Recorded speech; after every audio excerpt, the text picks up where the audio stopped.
Hi guys, എന്തുകൊണ്ടാണ് Kozhikode ബീഫിനെക്കാട്ടിലും chicken ബിരിയാണിക്ക് rate കൂടുന്നത്? നിങ്ങൾക്ക് ആർക്കെങ്കിലും അറിഞ്ഞു ഒന്ന് കമന്റ് ചെയ്യണേ. അതെ ഗൈസ്, വൈഫിന് ഒരു എക്സാമിന് വേണ്ടിയിട്ട് കോഴിക്കോട് മെഡിക്കൽ കോളേജിൽ വന്നിക്കാണ്. കുറേ നേരം ഇങ്ങനെ പോസ്റ്റ് ആയപ്പോൾ കോളേജ് മൊത്തം കറങ്ങി നടന്നു. അപ്പോഴാണ് ഷോപ്പിൽ നിന്ന് ചോക്ലേറ്റ് കണ്ടത് കേട്ടോ.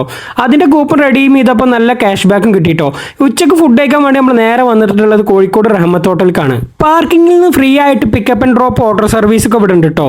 അങ്ങനെ കുറച്ചു നേരം ക്യൂ ഒക്കെ നിന്നിട്ട് നമുക്കും സീറ്റ് കിട്ടിട്ടോ. അപ്പോൾ നമ്മൾ പറഞ്ഞിട്ടുള്ളത് ഒരു ചിക്കൻ ബിരിയാണി ഒരു ബീഫ് ബിരിയാണി ആയിരുന്നു കേട്ടോ. ഉച്ചയ്ക്ക് വന്നുകൊണ്ട് അത്യാവശ്യം നല്ല തിരക്കുണ്ടായിരുന്നു കേട്ടോ. ചിക്കൻ ബിരിയാണി ഇവിടുത്തെ ലെഗോൺ ചിക്കൻ ബിരിയാണി, ബീഫും അതുപോലെ തന്നെ അത്യാവശ്യം നല്ല ബീഫ് ബിരിയാണി ആയിരുന്നു കേട്ടോ. എന്തുകൊണ്ടാണ് ചിക്കൻ ബിരിയാണിക്ക് ഇത് റേറ്റ് കൂടുന്നത് എനിക്ക് മനസ്സിലായില്ല. അങ്ങനെ നമ്മൾ നേരെ ഫുഡ് കഴിച്ചിട്ട് ഗണേഷ് കൂൾ പാർക്കാണ് വന്നിട്ടുള്ളത്. ഇവിടുന്ന് ഹിമാലയ എന്ന് പറഞ്ഞിട്ടുള്ള ഒരു ജ്യൂസും കുടിച്ചു കേട്ടോ. അങ്ങനെ നല്ലൊരു കിടിലൻ ജ്യൂസും കുടിച്ച് നമ്മൾ നേരെ വന്നിട്ടുള്ളത് ബീച്ചിലേക്കാണ് കേട്ടോ. ബീച്ചിൽ അങ്ങനെ കുറേ നേരം ഇരുന്നു. ഇപ്പോൾ അവിടെ അത്യാവശ്യം നല്ല വൈബ് പരിപാടി ആയിട്ട് ഒരുപാട് ആക്ടിവിറ്റീസും കാര്യങ്ങളൊക്കെ ഉണ്ട് കേട്ടോ. അങ്ങനെ നമ്മൾ ഒരുപാട് ആക്ടിവിറ്റീസിലൊക്കെ പങ്കെടുത്തു കേട്ടോ. പക്ഷെ സമ്മാനമൊന്നും കിട്ടിയില്ല, പാർട്ടിസിപ്പേഷൻ അതല്ല ഇവിടെ മെയിൻ.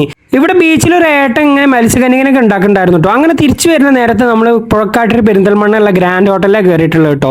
ഇവിടുത്തെ ഫേമസ് ആയിട്ടുള്ള ഫിഷ് ഫ്രൈയും അതുപോലെ തന്നെ ബുഹാരി റൈസുമാണ് നമ്മൾ ഓർഡർ ചെയ്തിട്ടുള്ളത്. അൽഫാം മന്ദിരം അത്ര എത്തിയില്ലെങ്കിലും കുഴപ്പമൊന്നുമില്ല കേട്ടോ. അത്യാവശ്യം നന്നായിട്ട് കഴിക്കാനൊക്കെ പറ്റിയ ഫുഡ് തന്നെയാണ് കേട്ടോ. അപ്പോൾ ബാക്കി നാളെ.